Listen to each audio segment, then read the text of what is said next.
Magandang araw mga kakutsero. Ito na naman po ang inyong lingkod na si Jigs na magbibigay sa inyo ng giya ngayong araw ng Miyerkules. Ngayong araw po ay may carry over po tayo ng winner take all amounting to 3,557,190.98 at meron po tayong 7 magagandang karera ngayong araw na ito. Ang start time po natin ay alas 5 ng hapon.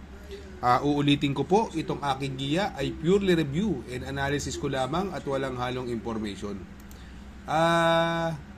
Simulan na po natin. Race number 1. Dito po, ilalagay yung carry over. Diyan po magsisimula ang winner take all. Pilracom rating based handicap system race. Class 4, 16 to 21 split.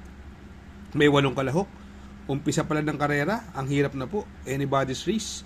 Ang mga may panalo sa sarili kong opinion, si Abalon Bandit, Hot Legs, Etnad, La Republica, Darna, at yung Essential Lady, magandang dihada yan, no? Eto, no, si Abalon Bandit, no, ang tinalo po niya, no, noong November, si Andy Byrne, no? Narimatehan niya po yun. Si Hot Legs naman po, ay naipanalo po ni Christian Garganta yan, na dihado. Eto namang si Etnad, naipanalo naman po yan ni J.R. Sargent de Ocampo, no? Beating the likes of Heroes del 96. At itong numero 4 namang La Republica, nasakay ni Pabs Cabalejo, de Boca po yan, no? Pinarimate, no? Inabot po niya yung stand-in pit, no? Parang nagkapalit ng senaryo, no? Medyo malakas po yung laban na yun, stand-in pit po yun, no? Ito namang si Darna, although hindi maganda tinakbo ng karera, sa papatnubayan pa rin po ni King Flores at buwaba po ng rating basis yan, no? Kaya itong karerang ito, anybody's race po ito, no? Pero para sa akin po, no, magtatatlo po ako dyan.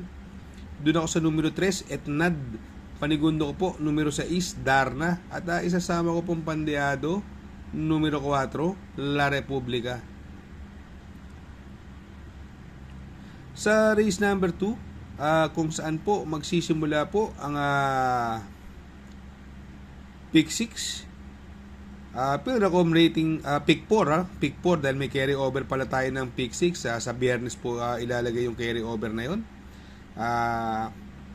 Pick 4 po tayo dito sa race number 2. Pilracom rating based handicap system race, class 5, 5 placer, distance is 1,200 meters at dito po may 8 pong kalahok, no?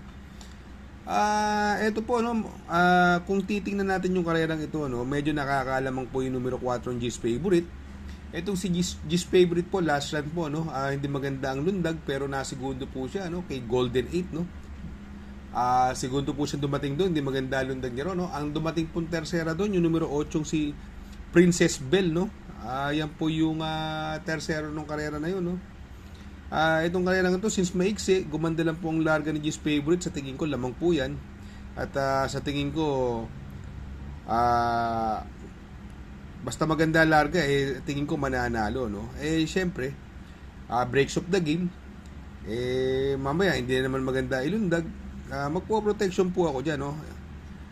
Since etong Little Miss Saturday, last run po nito, tersero po yan, Tersero po kay sa dihadong Osam Cool, no? Si Little Miss Saturday. Etong si Angel's Crown naman hindi masyadong maganda tinakbo na karaan. Kaya dito, no, sa tingin ko, no, magtatatlo po ako diyan. Pero kung nagtitipid, pwede pong suluhin yung numero 4, G's Favorite. Para sa akin naman, yun nga, tulad na sinabi ko, breaks of the game, magpo-protection din ako diyan, no? Kaya dito sa race number 2, ang pili ko po numero 4, G's Favorite. Panigundo ko po, numero 7, Little Miss Saturday. At isasama ko pong pandeado, numero 8, Princess Belle. Sa race number 3, kung saan po magsisimula po ang pick 5, Pilracom rating based handicap system race, class 4, 28 to 33. Distance po ay another 1,200 meters at dito po may 8 kalahok. Dito po, no, mga kakutsero, wala nang paligoy-ligoy pa. Doon ako sa numero 5, Midnight Cut. Last run nito, no? Pinakaba po yung outstanding na Mano Dura sa milyang karera, no? Kaya dito sa race number 3, sosolohin ko na po yan, numero 5, Midnight Cut. Sa race number 4, Kung saan po magsisimula po yung ating second pick 4, Pilracom Rating Base Handicap System Race, Class 5, 11 to 15 split. Distansya po rito ay another 1200 meters at dito po may 8 kalahok. Dito sa karerang ito, no, sa aking palagay, no, tingin ko 2-horse race lang po ito, no. Battle between number 1 Gugma, no, dahil itong si Gugma nag-uumento po ito, yung Make a Difference naman medyo magaling lang yung nakalaban niya nakaraan, no.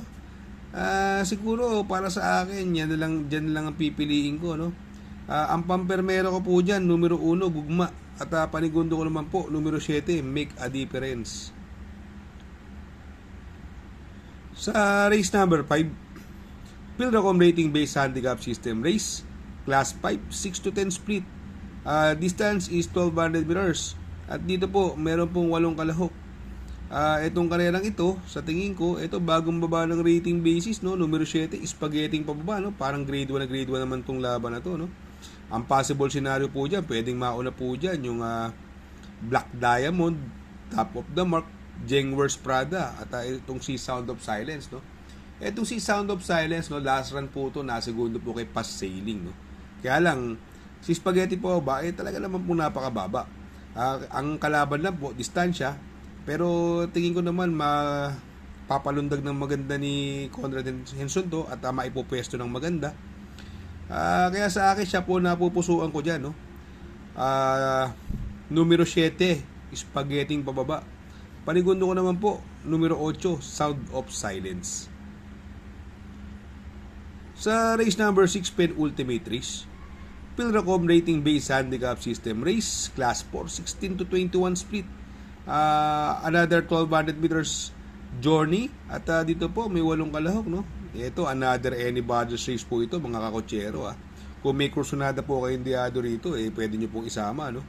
Ang pwede magdala ng unahan dyan, yung Grand Jackpot. Sa tingin ko, yan ang mauuna dyan. At saka si possible na sundan siya ni Megan Maxine, no? Itong si Calendar Girl naman, ito pwedeng iuna, pwedeng isunod. Itong Creation of Adam, matulin din po yan, no? At lately, mga kabayo ni Sir Benhor Abalos, kahit dihado nananalo, no?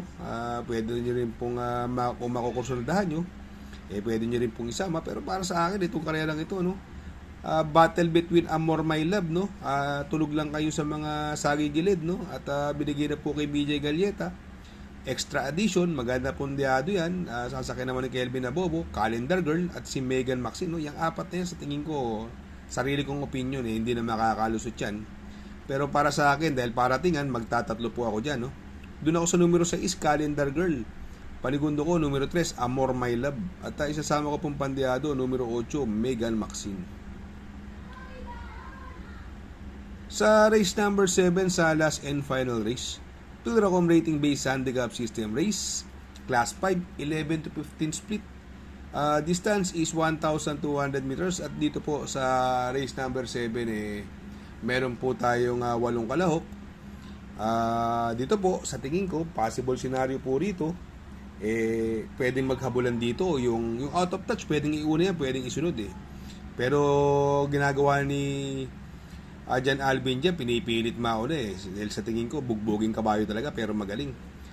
Yung Axis Deviation, no? At si Noble Promise, no? Yan po ang sa tingin ko magbubugbugan sa unahan, no? Ito naman si Margo, ito makitunog lang din po kayo, magandang dihado po yan. Ito naman batang after 7, no? Ito gumaang laban, no?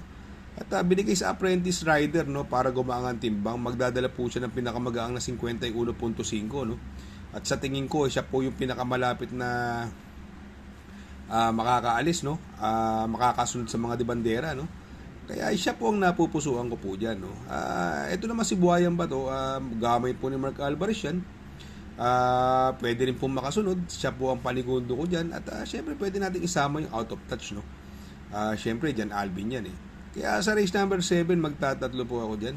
Doon ako sa numero 6, batang after 7. Panigundo ko numero 3, Buhayan Bato. At isasama ko po pandiado, numero 2, out of touch. Shout out nga pala kay Sir Pax ng Barkadahan OTV. Located po siya sa 1139 New Antipolo Street, Corner Vargas. Malapit lang po sa Abad Santos, yung bagong ginawang tulay. Very convenient and attentive po ang mga tao. Pwede po kayong mag-EB at party while betting on racing. Baka magawi kayo dyan sa Herrera, Corner o Roqueta. Andyan po ang Pipay's Halo-Halo. Ang isa sa pinakamasarap na halo-halo at homemade lahat ng ingredients po dyan. Ultimo ice cream. Tabi lang po yan ng Pares at tatapat po ng Kapihan. Shout out kay Sir Arnel Mendoza. Please support his channel. Shout out po Sir Arnel Mendoza.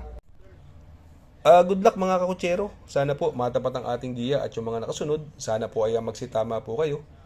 Ako yung makikiusap lamang at makikisuyo sa inyo na please like, share, subscribe, and hit the notification bell para update kayo sa aking mga giya. Good luck po and happy racing!